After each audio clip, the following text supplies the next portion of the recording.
Anybody else? When you first had your injury, how did you must have had very good support people around you. I had great support people around me, yep. And how did you get through that difficult time? Did you use some of these techniques? Had you developed them? Well, I was at the time. I didn't realise that that's what they were at the time. It's not until later on that I've been able to think back and go, yep, that's what I did a workshop through my work similar to this, and all the way through I was going, oh duh, I've been doing that for years. But having someone tell you what it is, because I spent the first 11 weeks in head traction, I had a lot of time to get my head around where I was. And when I actually got out of that bed and in a wheelchair, I thought wheelchairs were the best thing ever, because it wasn't. I wasn't in that bed. Well, I wasn't in the bed. It's like, it's hard to stay positive all the time. I think one of the things I didn't talk about was self-esteem. One of the ways to build your self-esteem is to think about your past achievements. Think about, 2 or 3 of the things that you've done in the past that you've done really well, and think about the emotion that you felt after achieving those. And then when you're planning your next goal, take that emotion that you felt and project it into your new goal. So that's what you're seeking. The other thing that I often do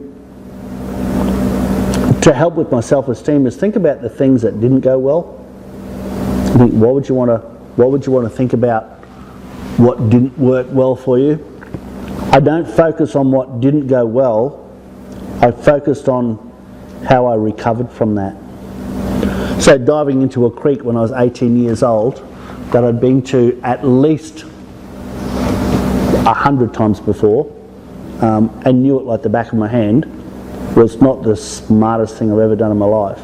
And I could have beat myself up over that. There's no point in beating yourself up over something once you've made a mistake. You can't change it. Don't beat yourself. All you got to do is say to yourself, I'm going to try not to do that next time. The next time I'll be smarter and wiser, and I won't do that. But yeah, I think about how I recovered. I think about how I feel about life now. It's like, and a lot of people I speak to that have had similar injuries will say to me, I wouldn't change anything. I had a mate in Townsville who got quite a big payout from his injury. It was like 1.2 million, which back then was a lot of money. And I was at his house one day, and he bought a nice house and little farm, and pretty much bought everything he wanted. And I was at his house having a beer with him one day, and he said, I'd give it back in a heartbeat if I had my legs back. And I said, oh, shit, Gadge, 1.2 mil? Geez, I wouldn't be making that decision so quickly. So I could do a lot with 1.2 mil. It's like,